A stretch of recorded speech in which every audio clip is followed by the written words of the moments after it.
Sign it or get out." The words slammed across the table like a hammer, as a man was forced to choose between surrendering everything he had built or walking away with nothing. In that single moment, betrayal was no longer hidden. It stood naked in the open, ruthless and cold. What was once family had turned into a predator, and the home that carried decades of memories was now treated like a prize to be stolen. That wound cut deeper than paper and ink. It was a wound that tested dignity, legacy, and the very meaning of love. Before we dive into today's story, I recommend you hit that subscribe button and turn on the notification bell, so you never miss a new story filled with drama, resilience, and unexpected twists. If you enjoy this video, type 1 in the comments. If not, type 0 to let me know how I can make better content for you. Now, settle in, get comfortable, and maybe grab your favorite drink, because this is a tale you won't want to miss. Let's get started. Desert light slips over Camelback like a sheet of hammered copper, and my kitchen fills with that particular Arizona glow that makes even the dust look honest. I drink my coffee black and hot, standing at the window the way I have every morning since Margaret died. On the patio, the iron chairs keep their shadows disciplined, legs straight, back stiff, as if they remember the woman who insisted a home should look like it was waiting for company. I water her rosemary, check the drip lines, and walk the perimeter of the lot with a pencil in my pocket out of habit, touching stucco, tapping flagstone, noting hairline fractures that never grow. 40 years as a civil engineer teaches you that structures fail first in whispers. Inside, the quiet is loyal. The house was our prize and our project, a low, sun-washed spread in Paradise Valley with clean roof lines, deep eaves, and a view that steals you for a minute before you notice the birds. I kept the things that felt like her: blue bowls, a quilted throw, that wry photograph from the canyon where she is laughing into the wind, and I stored the rest. I promised her I would protect what we built, not because it was expensive, but because it was ours. Promises can be heavy, but they square your shoulders. On the breakfast table sits the binder I update each Sunday: property taxes, insurance declarations, maintenance logs, appraisals, and a current index for the Hart Family Living Trust. 8 years ago, Nora Caldwell drew the trust on a legal pad first, then in papers tight as girders. Paper is protection, she told me, and I believed her because she speaks in straight lines. The deed to the mansion, the little 5-acre place in Sedona, the cabin by the water in Flagstaff, they live inside that structure with more security than any lock I can buy. I keep scanned copies on encrypted drives and originals in a fire-rated safe. I label everything like a man still drawing for a review board. Lily used to tease me for it when she was in college, then forgive me with a hug that took the sting out of my caution. She visits less now. Marriage is a gravity that pulls on calendars as much as hearts. When she does come by, she is bright and quick, the way sunlight slips across tile, but something in her eyes flinches when money comes up. She says they are fine. She says Evan is right on the edge of a big break. She says it too fast. I do not press. You can snap a beam if you force what wants to settle by itself. Evan arrived in our lives in a jacket that suited him more than any idea I have heard him express. He is my son-in-law, which I endure better on some days than others. He speaks the language of leverage and cash flow and opportunities you don't want to miss, as if prosperity were a wave you simply remember to catch. I do not despise ambition. I despise the kind that eats from other people's plates while calling it partnership. The invoices that find their way to Lily's email, the dinners that taste like show, the weekends that leave no trace of work done, those are the small data points that keep me from relaxing entirely. Paradise Valley is a quiet place if you don't listen to the gossip. People with large homes have large problems and careful voices. I mow my own strip of lawn because it keeps my hands honest. Mr. Alvarez, 2 doors down, walks the cul-de-sac before dawn with the measured pace of a retired officer. He waves without wasting movement. His porch camera watches more faithfully than any neighbor should be asked to, but I am grateful for the attention he pays to strangers who do not belong on this street. In the den, Margaret's books sit in the order she liked: biographies on the left, travel on the right, a thin row of poetry that made her eyes go distant. I dust the spines every Thursday. The room smells faintly of lemon oil and thyme. On the mantel, Lily at 7 grins through the hole her front teeth once guarded. A brown dog at her side, Margaret's hand steady on her shoulder. I stand there longer than I planned to, reminding myself that the past is a place you visit, not a place you move back into. Around noon, I review utility bills and the quarterly inspection from the roofer. Everything is current. Everything aligns. Alignment comforts me.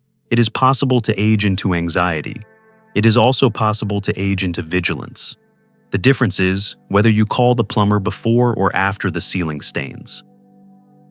Near the end of the day, my phone trembles with a call from Evan that I let slide into silence. The screen dims, then sleeps. I set the phone face down and watch the desert breathe out its heat through the glass. The saguaros hold their arms high like a benediction no one requested. In the failing light, the house looks most like itself, calm, exact, patiently waiting for the next thing asked of it. I finish my coffee cold and decide I will walk the perimeter again in the morning. You cannot predict what fails, not really, but you can know your structure so well that when it shifts by a fraction, you hear it. Somewhere beyond the wall, a coyote barks once and then keeps his counsel. If you're still watching and feeling the weight of this moment, comment number 1 below to let me know you're with me. The desert cools quickly after sunset, the pink light gone as if someone pulled a curtain. I was in my study that evening, cataloging receipts and utility bills, when the doorbell rang. Evan stood there with a leather folder under his arm. His smile stretched a little too wide. Behind him, Lily held a paper bag of takeout. I could tell by the way she avoided my eyes that this visit wasn't about dinner. "We thought we'd stop by," Evan announced, stepping in as if the house were already his. "I brought some paperwork that will really help streamline things. Just a couple of signatures, and you'll be good to go." He laid the folder on my dining table and opened it with a flourish. Pages spilled out, stamped with words like assignment of rights and property management agreement. He spoke in fast bursts about tax efficiency and estate optimization, his tone the same one salesmen use when they know the customer is skeptical. I sat down, folded my arms, and listened without interrupting. Old engineers know that structures reveal themselves if you give them time. He explained that signing would protect the mansion against lawsuits and ensure future liquidity. None of it felt right. "I'll have Nora look at these," I said, already sliding the pages back into a neat stack. Evan's smile tightened. "Daniel, it's nothing complicated. Just routine filings. The deadline's tonight, actually. If we don't act, you could face unnecessary penalties." I raised an eyebrow. Strange that the county sends notices to you and not to me. For a second, his expression flickered. Then he chuckled, pretending I'd made a joke. "I've been networking with some people who know the system. Sometimes opportunities bypass the usual channels. You just have to be willing to move fast." Lily placed the bag on the counter and walked over. Her voice was soft. "Dad, maybe just sign tonight. It'll save another trip to the notary later." She was trying to help, but her words felt borrowed, rehearsed, like she'd been coached. My daughter's hands fidgeted at her side, twisting her wedding ring in small circles. That was enough for me to close the folder altogether. "I'll wait for Nora," I repeated. The mask slipped then. Evan leaned on the table, his voice dropping. "If you don't sign, this house might not be safe. Creditors are circling. Real estate markets are brutal right now. You don't want to lose everything you've worked for." It wasn't advice, it was a warning dressed in financial jargon, the kind of threat that leaves a cold trace down your spine. I met his gaze, steady and unblinking. His eyes darted away first. We ate the takeout in silence after that, though I barely tasted it. Evan kept talking about investors, markets, opportunities. His words floated above the table like smoke, impossible to hold, impossible to trust. Lily tried to fill gaps with small talk, but her smile never reached her eyes. When they finally left, the night felt heavier than usual. I stepped outside to breathe. That's when Alvarez appeared at his gate. His yard light threw long shadows across the gravel. "Evening," he called, then, lowering his voice, Saw a truck parked by your gate twice this week. Didn't look like delivery. 2 men, stayed a while, then drove off. I thanked him, my stomach tightening. He didn't need to say more. Alvarez doesn't exaggerate. He reports like he's still writing incident logs. Inside again, I opened the safe and spread my trust documents across the desk. The legal language glowed under the desk lamp, precise and steady. I ran my finger along Nora's signature, hearing her voice as clearly as if she were in the room. Paper is protection. Still, the house seemed to shift around me. Every creak in the walls felt like a reminder that someone wanted to pry them open. I checked the locks twice before going upstairs, then sat on the edge of the bed staring at the dark window. My instincts told me that Evan's visit was not about protecting me at all. It was about positioning himself for something bigger, something uglier. I lay back, but sleep didn't come. Instead, I imagined Lily's anxious face, Evan's too bright smile, and a truck waiting just beyond the gate. The desert was quiet, but inside, the air hummed with the first signs of betrayal. Saturday mornings are supposed to be quiet in Paradise Valley, the kind where you hear nothing but sprinklers ticking and a dove calling from the saguaros. That morning, the silence was broken by the heavy knock of someone who didn't belong. When I opened the door, Evan stood there in his navy jacket, a slick smile pasted on his face, and 2 men behind him. They weren't family, they weren't neighbors. They carried clipboards and looked around my house as if it already belonged to them. "We need to finalize this today," Evan said, striding past me before I could answer. His folder opened with the efficiency of a salesman who had practiced the move in a mirror. The men flanked him like props. He spread the papers across my dining table, pushing aside the bowl of oranges I kept there for color. The top page read, "Temporary Occupancy Agreement." Beneath it, "Management Authorization." "You'll want to sign," he declared. "Otherwise, you'll have to prepare to move out within the week. Sun Mesa Holdings will manage everything. It's the smart play." His words hung in the air like smoke. I picked up the first sheet, scanning slowly. The language was slippery, but I had read enough contracts in my career to recognize traps. The so-called agreement gave his company authority to lease the property, execute deeds, even lock me into a 10-year arrangement that couldn't be revoked. In one stroke of a pen, I would lose not only control of the house, but the right to reclaim it. Lily hovered by the doorway, arms crossed tight against her chest. "Dad," she whispered, "maybe just make it easier. This will keep everything secure." Her voice was uncertain, like she was repeating something she'd been told. I looked at her and saw the conflict tearing through her, loyalty to me battling the pressure of her husband's demands. I set the papers down. "No," I said evenly. "Not without Nora reviewing them." Evan's jaw tightened. He leaned over the table, his cologne sharp in the air. "Don't be stubborn. You'll regret dragging this out. The market is moving fast, and if you don't act, you could lose far more than you imagine." From the corner of my eye, I noticed the curtains shift. Across the street, Mr. Alvarez stood on his porch, watering his roses with military precision. He wasn't looking directly at my house, but I knew he saw, a witness, steady as always. I pulled my phone from my pocket and dialed Nora. "You're on speaker," I told her. Her voice cut through the tension like a blade. "Daniel, do not sign a single page. Those documents are designed to strip you of ownership. Any lawyer worth her license can see that." The color drained from Evan's face, then returned in a flush of anger. He jabbed a finger at me. "You think you're clever. You're only making it worse for yourself. Once this gets tied up in court, you'll wish you'd cooperated." I didn't raise my voice. I simply tapped the record button on my phone. Evidence is better than argument. "I won't be bullied in my own home," I said. The mask of charm fell away. His words sharpened, his tone cracked. "This isn't over." He gathered his folder in a clumsy sweep, the papers scattering like leaves across the table. The 2 men with him exchanged uneasy glances. Without another word, they followed him out. The front door slammed so hard the frame rattled. The silence that followed felt heavy but clean, as though the house had exhaled something foul. I bent to pick up the scattered sheets, stacking them with the precision of habit. Every page was a clue, every clause a line in the story of a man who thought intimidation could replace legitimacy.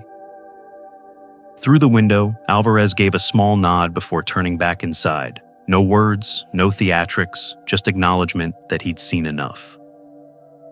I carried the stack to my office, slid them into a fresh envelope, and labeled it with the date. My handwriting was steady. The fear was there, yes, but alongside it came a clarity I hadn't felt in years. Evan had revealed himself fully. This wasn't ambition anymore, it was coercion. And coercion leaves a trail. When I sat back in my chair, the house was quiet again. I looked around at the photographs, the furniture, the walls I had paid for brick by brick.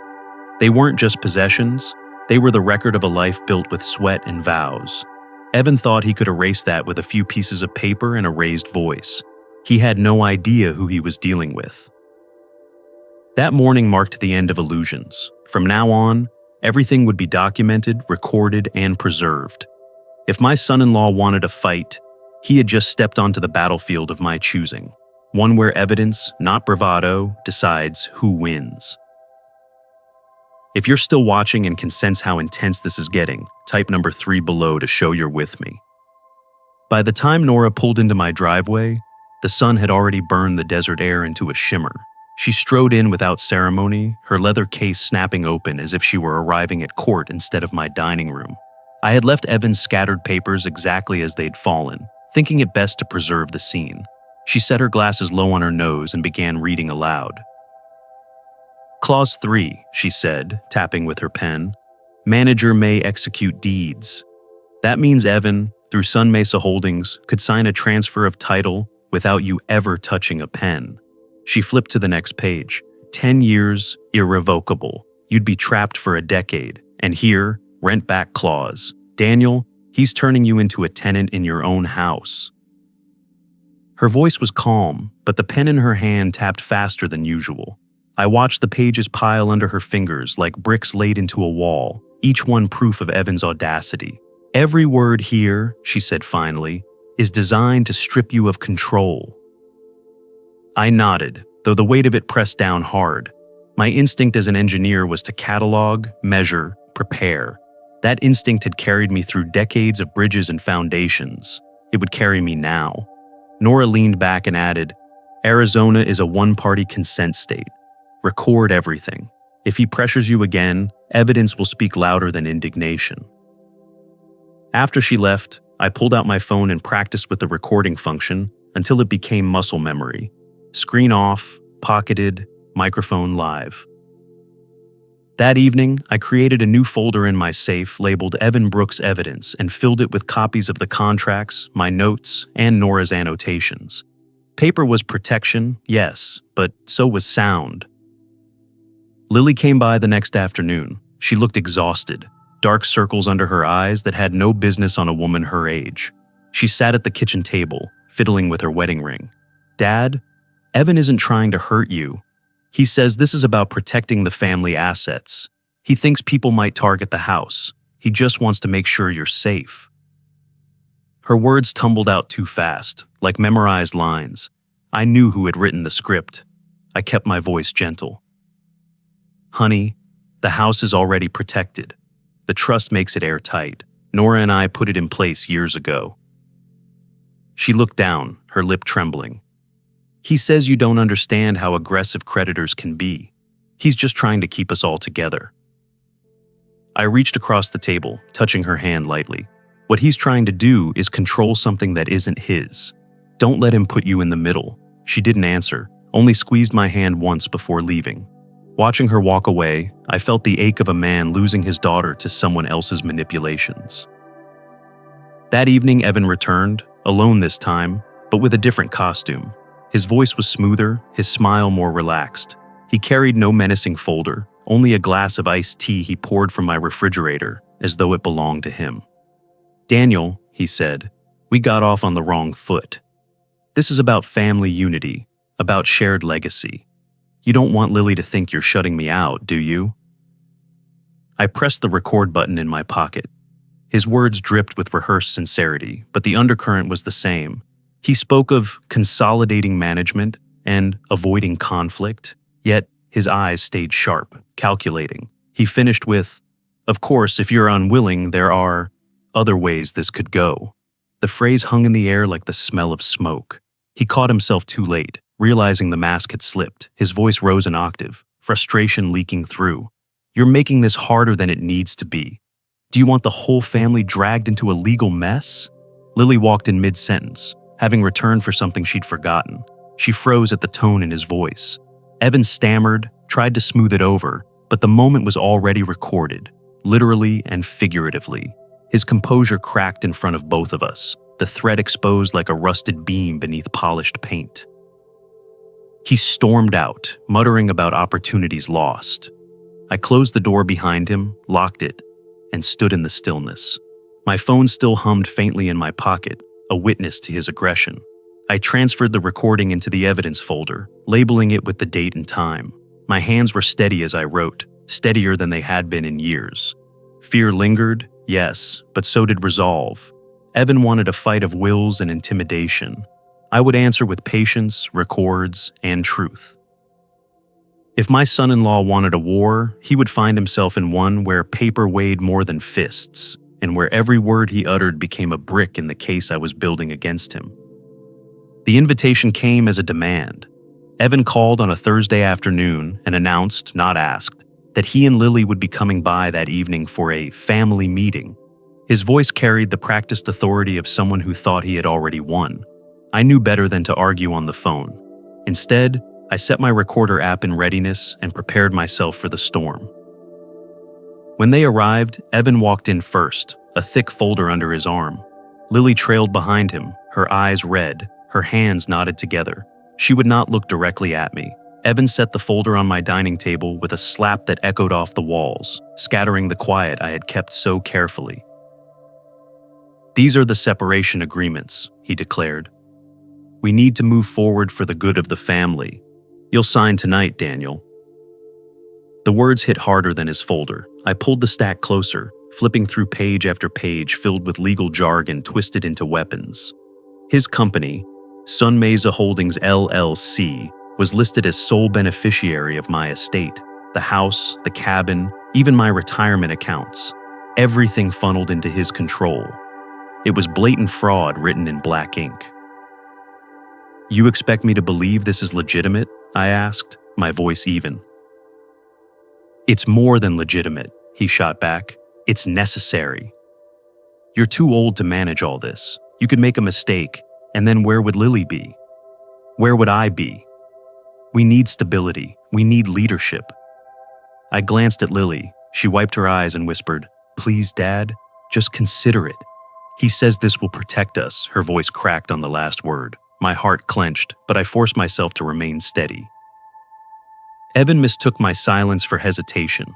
He leaned forward, his hand pressing flat against the table, his knuckles whitening. "You don't seem to understand. This house, this estate, it's going to be ours. You can either cooperate or be forced out." I turned another page, noting how the clauses repeated themselves in slightly different wording, layers of traps meant to overwhelm and confuse. He had overplayed his hand. "Interesting," I said quietly, "that you inserted your own company here as trustee. That isn't protecting the family, that's seizing control." His composure cracked. He slammed his palm on the table, making the glasses rattle. "Sign or get out! Do you hear me? This is my house now." His voice rose raw and reckless, carrying through the open windows into the warm night. Lily burst into tears. "Stop it, both of you!" she cried, her hands covering her face. But Evan didn't stop. He pressed closer, towering over me, mistaking volume for authority. What he didn't see was my phone glowing faintly in my pocket, recording every word. Each threat, each slip, each arrogant claim, it was all being preserved. He had given me exactly what I needed, undeniable evidence of coercion. Across the street, I caught a glimpse through the blinds. Alvarez had paused in his evening routine, the garden hose limp in his hand as he stared toward my house. A silent witness. The words "sign or get out" had carried far enough. My pulse hammered, but inside I felt a strange calm. as though years of building structures had trained me for this moment. Evan had shown his design, and like any flawed blueprint, it would collapse under scrutiny. He shoved the pen toward me, breathing hard. "Don't make me repeat myself." I slid the papers back across the table. "No," I said, steady and unyielding. For a moment the room froze, filled with the sound of Lily's muffled sobs. Then Evan grabbed his folder and stormed out, slamming the door so hard that a picture frame trembled against the wall. The house settled into silence again, a silence deeper than before. I gathered the abandoned pages, straightened them into a neat pile, and tucked them into an envelope marked with the date. My phone screen flashed, recording saved. I placed it beside the documents, the evidence now doubled. Looking out at the desert night, I whispered to myself, now the fight is in the open. The war had begun, but it would not be fought with fists or shouting. It would be fought with patience, paper, and proof. And in that arena, I was ready. After the door slammed behind Evan, the house seemed to hold its breath. Lily had rushed after him, her sobs fading into the night air, leaving me alone at the dining table with scattered documents and the aftertaste of shouting. The silence that followed was not peace. It was the kind of silence a building makes after a quake, when you don't yet know whether the walls are still sound. I sat back down, the pen he had shoved toward me still lying on the table like a discarded weapon. My phone screen glowed, the recording saved and secure. I replayed the last few seconds, his voice raw and reckless. "Sign or get out.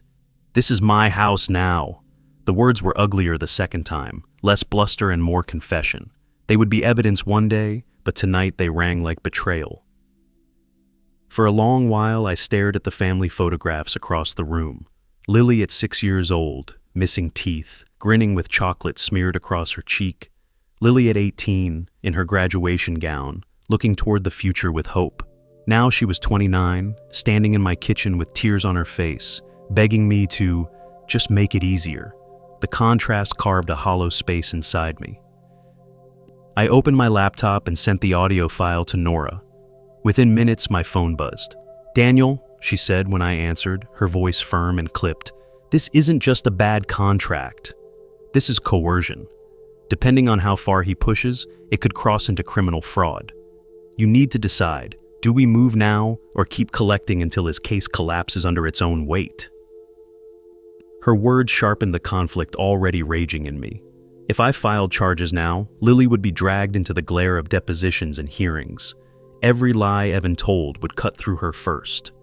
If I waited, I risked giving him more room to maneuver, more chances to twist her loyalties.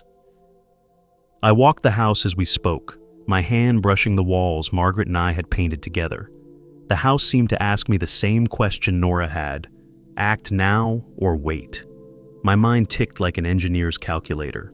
Strong foundations require patience. Rushing invites collapse. I wanted every angle covered, every weak spot identified before striking. But then the father in me spoke louder than the engineer. I paused at the mantel, staring at a photograph of Margaret holding Lily as a newborn. Margaret had been the strong one, always reminding me that protection sometimes means standing firm even when it hurts. Could I allow silence just to keep Lily close? Silence would only embolden Evan, let him spin his threats into habits. By midnight, I had my answer.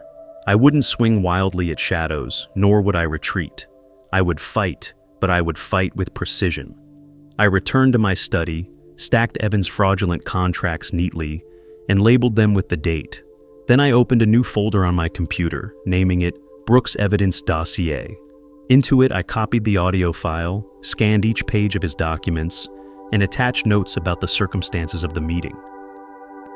The act of filing steadied me. My resolve clicked into place like steel beams locking together. This wasn't just about me anymore.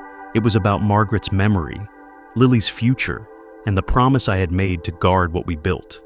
Evan wanted a war of intimidation, but I would fight on terrain he didn't understand, the world of records, contracts, and law. Before shutting down for the night, I drafted a short email to Nora. Prepare everything.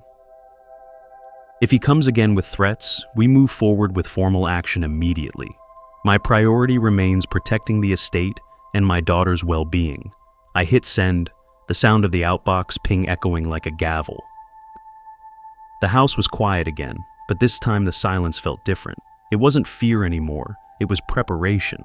I locked the envelope of documents in my safe, double-checked the deadbolt on the door, and turned off the lights. In the dark, I whispered to myself, no more hesitation. Evan thought he had cornered me. What he didn't realize was that he had already walked into the net. If you're still watching and feel the pressure rising, leave number 5 below so I know you're right here with me.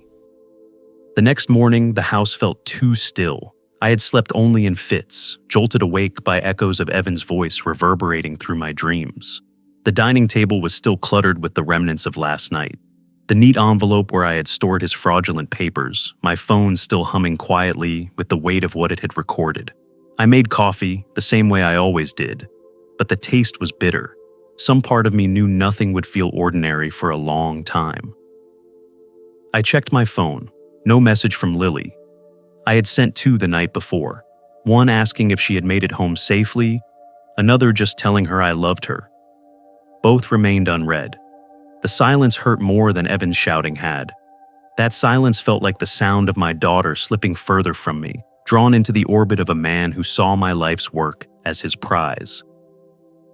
When I stepped outside to water the rosemary Margaret had planted years ago, Mr. Alvarez was already across the street, trimming his roses. He gave me a slow nod, then called out, "Heard some noise last night. Not just me, half the street heard it." His voice carried no judgment, only observation, the way a soldier might record details in a logbook. Words going around. It struck me then that the confrontation was no longer private.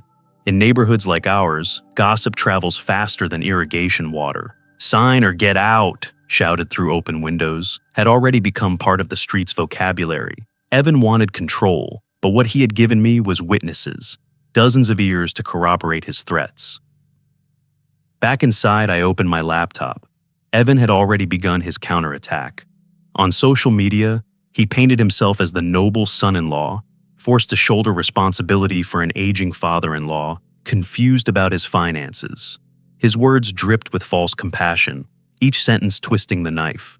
He claimed he was simply trying to protect the family legacy from mismanagement.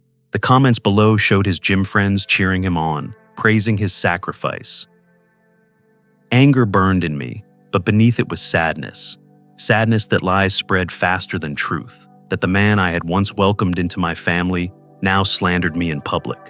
I remember dinners where he toasted to family, smiling with the same mouth that now called me senile online. Those memories stung more than his threats. I sent screenshots of his posts to Nora. Within minutes, she replied, "Every boast is another piece of evidence. Save them all. They show intent and malice. He'll think he's strengthening his position, but he's only building the case against himself." Her confidence steadied me, though the ache in my chest remained. By mid-afternoon, my phone buzzed again. A message from Lily, only 1 line long. "Please don't make this worse. I can't handle the stress." I read it 3 times, each word heavier than the last. It was her voice, but not her heart. I imagined Evan standing behind her as she typed, whispering what to write, reminding her that peace could be bought only with my surrender. I wanted to call, to hear her voice without his shadow in the room, but I knew the conversation would only push her further away. So, I sat in the quiet, letting the message weigh on me, knowing I could not answer it honestly without making her pain worse. That evening, I walked through the house. I opened the curtains Evan had once insisted should stay closed, letting in the desert light until every room glowed gold. Margaret had loved this light. It made the wood grain in the floors look alive, made the air itself seem forgiving. I stood at the window, watching the sun drop behind Camelback Mountain, and whispered aloud, "This house will not be surrendered, not to intimidation, not to lies." But the words tasted of iron. Protecting this place meant risking my daughter's trust, maybe even her love. I wondered how much more I would lose before this battle ended. Still, the choice had already been made. My promise to Margaret had been to protect what we built. That promise would hold, no matter the cost. The morning after Evan's eruption felt strangely quiet. The air in the desert was cool, the kind of crisp stillness that reminded me of camping trips with Margaret years ago. I brewed coffee and sat at my desk, opening the safe where my growing evidence folder rested. Each document, each screenshot, each recording was labeled with date and context. The stack had become my armor, and handling it steadied me. Preparation had always been my strongest trait. I opened the audio file from the night before and listened again to his voice. "Sign or get out. This is my house now." The sound still made my jaw clench, but this time I didn't feel powerless. This was proof, and proof was stronger than bluster. I added fresh notes, cataloging how Lily had witnessed his outburst and how neighbors had likely overheard. At 9 sharp, I called Nora. She answered before the first ring finished. "I've reviewed everything you sent," she said. "Daniel, this isn't just a family quarrel anymore. His actions cross into civil fraud, and depending on how he pushes, maybe even criminal coercion." I asked if the trust and deeds were still secure. She replied firmly, "Bulletproof. He can posture all he wants, but the law is on your side. That doesn't mean he'll stop. We need to keep building the case. Each reckless move of his is a brick in your wall." Her voice was like steel wrapped in calm, and it gave me something solid to hold on to. After the call, I decided to take back my house in a more practical way. I called a locksmith I had used years ago when the smart system was first installed. By noon, the locks had been changed and the system reprogrammed. Evan's fingerprints, his access codes, none of it would matter now. Only mine would open these doors. Watching the technician rewire the panel, I felt a rush of control return, as if I had tightened the bolts on a structure that had wavered in a storm. That afternoon, Lily appeared at my doorstep. Her face was pale, her eyes rimmed red. "Dad," she whispered, "Evan says all this is about securing my future. He says you're clinging to control because you don't trust him." Her voice faltered. I wanted to reach for her, but I knew too much pressure would push her further into his grasp. "Lily," I said gently, "a future built on theft is no future at all. Protection isn't about taking something that isn't yours. It's about guarding what's right." She looked at me for a long moment, her lip trembling before turning away. Yet, I saw it. Doubt flickered in her eyes like a candle refusing to die. As dusk fell, Mr. Alvarez knocked at my door. Mrs. Ruiz, from down the street, stood beside him. She spoke first. We both heard him shouting. Everyone did. "If you need us to write statements, we will." Their willingness surprised me, and it moved something deep in my chest. For years I had thought of this fight as mine alone. Now I realized I wasn't standing entirely by myself. Community had a way of closing ranks when someone tried to bully one of their own. That night I walked through the house, the curtains open so the last rays of sun painted the walls. I paused at Margaret's old piano, untouched since her passing, and at the photographs lining the hallway. Family reunions, holidays, Lily's childhood birthdays. This house wasn't simply an asset. It was the physical record of a life built with love and sacrifice. To let Evan take it would not just be losing property, it would be surrendering dignity and memory. For the first time in weeks, I felt a calm resolve settle over me. I wasn't merely defending anymore. I was preparing to strike back, not with anger, but with patience. I would let Evan's arrogance pile up evidence until it collapsed under its own weight. My role was simple: gather, protect, and wait. Before bed, I opened my safe once more and slid in the latest notes and screenshots. I whispered to myself as the lock clicked shut, "This fight isn't about holding on to the past. It's about protecting the truth for the future." The house was quiet, but now it felt different. It was no longer holding its breath. It was breathing with me, waiting, ready. If you're still here and this journey has you holding your breath, drop number 6 in the comments so I know you're with me. The knock on the door came just after sunrise. It wasn't heavy or hostile. It carried the official rhythm of a man accustomed to announcing order. I opened the door to see Deputy Morales from the county sheriff's office, a crisp folder in his hand. Behind him stood Nora, her expression calm but sharp, as though she had been waiting for this moment longer than I had. "Mr. Caldwell," Morales said, "we're here to serve documents in connection with a fraudulent property claim." His words filled the entryway with the kind of authority that even Evan's shouting could never counterfeit. Nora handed me a copy and gave a slight nod. "Everything's in motion. This is the beginning of the end." An hour later, Evan appeared in his shiny black SUV, his swagger already dented by the sight of Morales waiting on the porch. He stepped out, papers in hand, waving them like a weapon. "This is harassment. I have a signed agreement. He gave me the house." His voice carried down the street, pulling curtains aside and drawing neighbors onto porches. Paradise Valley was awake, and they had front row seats. Morales read from the notice with practiced patience. "These documents you're holding, Mr. Brooks, are legally void. The property in question is protected under the Caldwell Family Trust, established before your marriage. Any signatures you obtained were under coercion and have no legal standing." Evan's face went crimson. He flipped through the pages, jabbing his finger at the line where my name appeared.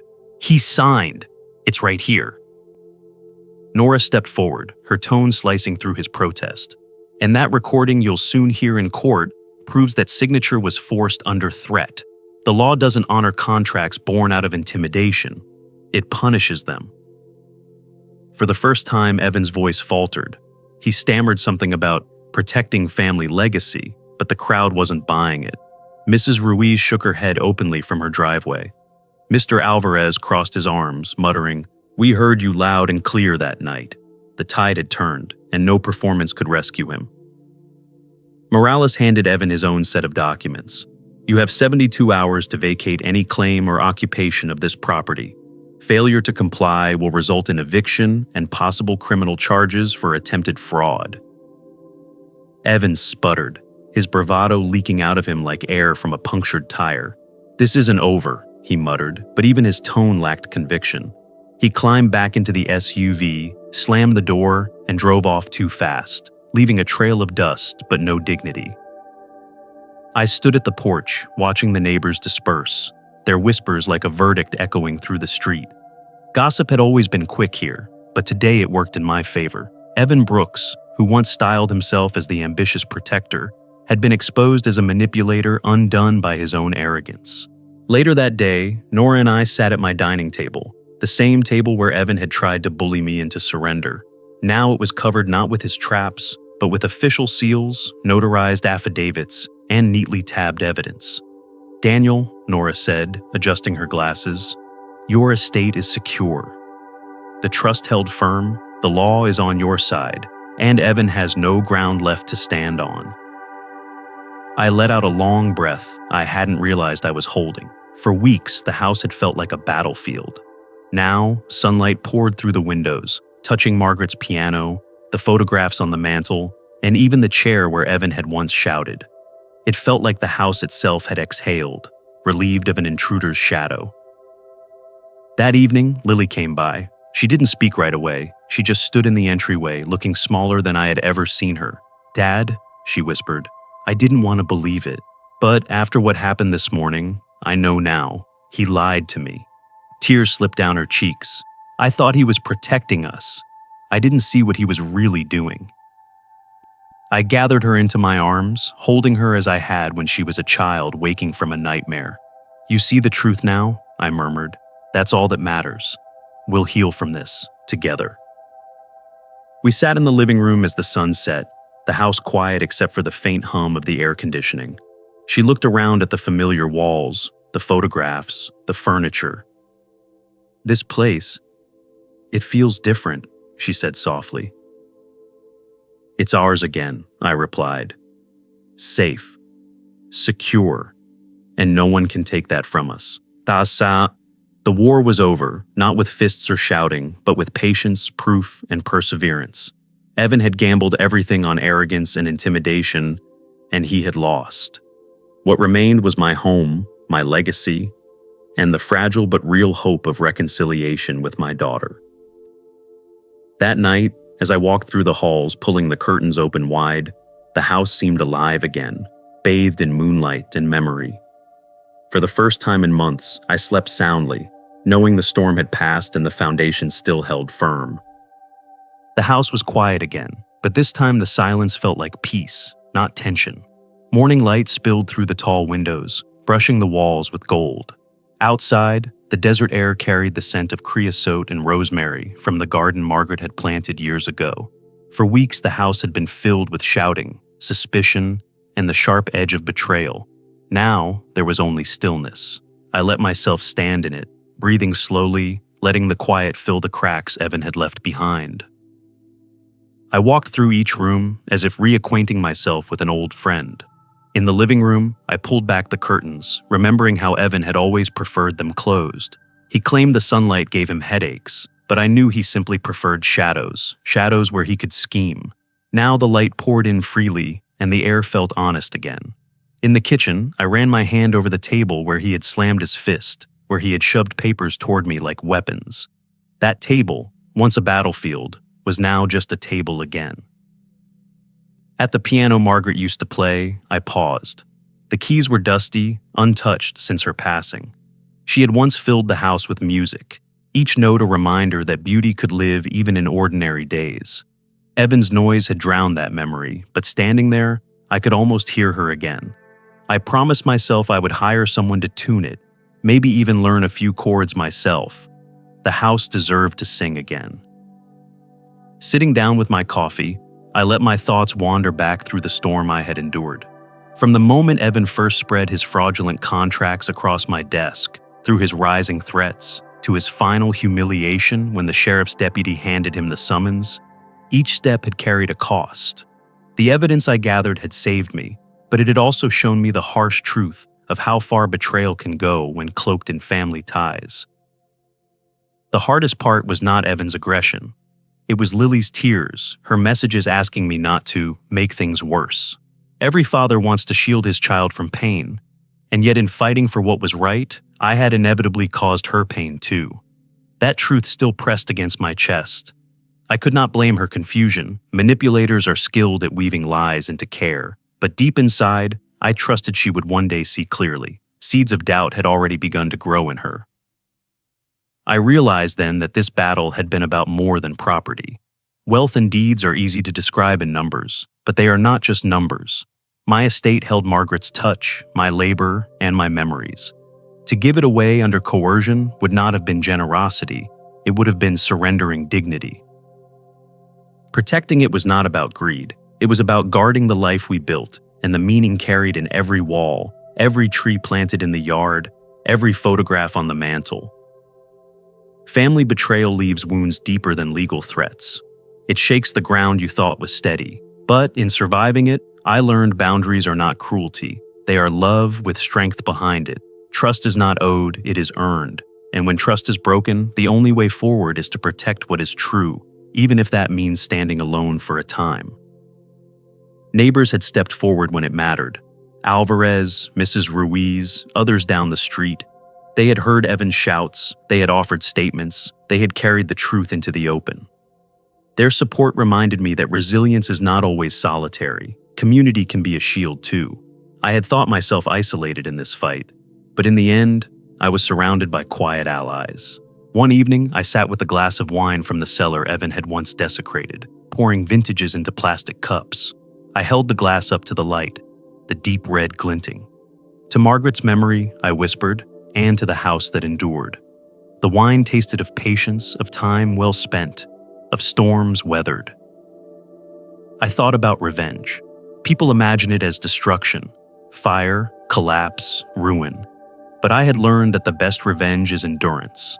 It is living in the very house someone tried to steal, walking through it freely while they face the consequences of their arrogance. It is reclaiming what was yours all along and letting the truth speak louder than anger. I knew Lily's road back to me would not be immediate. She had chosen love in the wrong place, and it had clouded her judgment. But truth is patient. One day she would see Evan for who he truly was, and when she did, I would be here, not with anger, but with steady arms. My fight had been to protect her future too, even if she could not see it yet. As the sun set, I opened the windows, letting the evening air sweep through. The house breathed with me, lighter now, freer. Betrayal had tested its walls, but they stood firm. Betrayal had tested my spirit, but I was still here. I raised my glass one final time and whispered into the quiet. Dignity, truth, and patience will always outlast lies. That was the lesson I carried. That was the legacy I would leave. There are seasons in life when trials arrive not from distant strangers, but from those invited into the very center of trust. These betrayals cut the deepest, not because of the material stakes, but because they reveal the fragility of bonds once believed unbreakable. Yet even in such moments of upheaval, there lies the possibility of rediscovering strength, quiet, deliberate, and deeply human. What unfolds in such a struggle is never just a contest over property or wealth. It is a battle over dignity, memory, and the right to define one's own legacy. An estate or a home may appear on paper as lines and numbers, but in truth, it is much more. It carries the echoes of laughter, the weight of sacrifices, the silent resilience of years lived with intention. To protect it is not greed, it is fidelity to the life already built, and to the generations who poured themselves into it. In times of conflict, deception often masquerades as care, and coercion dresses itself in the language of protection. But beneath the costume, truth waits with patient endurance. Lies can shout, intimidate, and storm, yet they cannot stand against the quiet persistence of preparation. Evidence, integrity, and the willingness to endure outlast bluster every time. The arc of deceit may feel powerful in its moment, but it bends inevitably toward collapse. What lingers most after the dust settles is not the memory of arguments or the sting of betrayal, but the lessons carved into the heart. Betrayal teaches the necessity of boundaries, reminders that love without discernment is vulnerable to exploitation. It reveals that trust is not something granted permanently, but earned continually, and that no relationship, however close, exempts itself from accountability. These realizations are painful, but they also become anchors. They remind us that protection of what is sacred, be it family, memory, or home, is not selfishness, but stewardship. There is also a paradox within trials like these. While loss is feared, sometimes the stripping away of illusion becomes the truest gain. When someone reveals themselves through manipulation and greed, clarity replaces false comfort. That clarity may hurt, but it opens the path toward rebuilding life on firmer ground. To see the truth, however sharp, is always better than to live beneath the weight of deceit. And in the quiet after conflict, a deeper wisdom emerges. The true measure of strength is not in loud victories or dramatic gestures, but in the steadfast refusal to yield what is rightfully ours. It is in patience, in the discipline of record-keeping, in the calm knowledge that truth does not need embellishment to stand. It is in endurance, the kind that whispers rather than shouts, that holds the line not for revenge, but for preservation. Every storm leaves behind a transformed landscape. What once felt fragile now proves unshakable. The home that was nearly lost becomes more than shelter. It becomes a symbol of survival. The silence that once felt oppressive becomes peace. And the scars left by betrayal become reminders not of weakness, but of resilience. Proof that dignity can withstand the fiercest assaults. In the end, the lesson is not about how one outmaneuvered another. It is about the enduring truth that integrity is stronger than manipulation, patience outlasts arrogance, and legacy cannot be stolen by those who never labored to create it. When deceit collapses under its own weight, what remains is not bitterness, but clarity. The recognition that the best revenge is not destruction, but endurance. And so the story closes with light streaming into once shadowed rooms, silence restored not as emptiness, but as peace, and the quiet assurance that truth, though tested, will always stand. For in the battle between betrayal and resilience, it is resilience that writes the final line. These lessons are meant to inspire you to live fully and authentically. Now, I'd love to hear from you. Take a moment to reflect and share one thing you've learned and plan to apply in your own life. Let's support each other on this journey toward embracing these truths. If you enjoyed this video, please leave a comment with 1. If not, feel free to comment with 0. Your feedback means a lot to us. Don't forget to like, share, and subscribe to our YouTube channel for more content like this. Thank you for watching, and here's to living life on your own terms.